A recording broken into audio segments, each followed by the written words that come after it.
Here is a question. Read it carefully and think about the answer. Let us solve it step by step.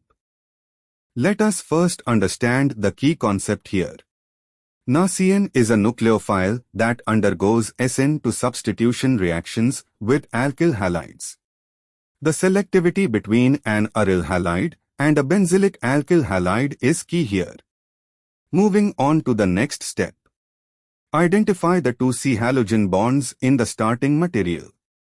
The starting material is 4-bromobenzyl chloride. It has 1, an aryl CBr bond, bromobenzene type, sp2 carbon, and 2, a benzylic CCl bond, sp3 carbon, CH2Cl.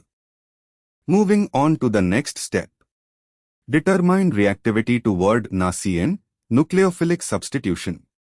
Aryl halides, CBr on the benzene ring, are generally unreactive toward SN2 substitution because the sp2 carbon is not accessible for backside attack and there is no leaving group ability under mild conditions.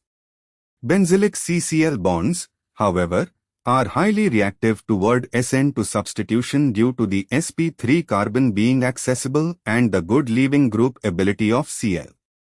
And for the final step. Reaction outcome.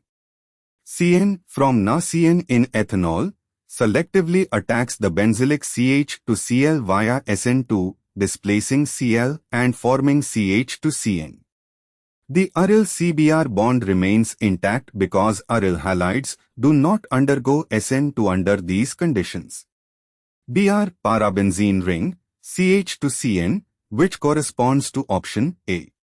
Why other options fail? B. No reaction occurred. This is just the starting material, incorrect. C. This would require both the aryl CBr and benzylic CCl to be substituted by CN, which does not happen under mild SN2 conditions with aryl halides. D. This shows an orthosubstituted product with CN added to the ring, which is not the mechanism here. Therefore, the correct answer is A. Therefore, the correct answer is option A.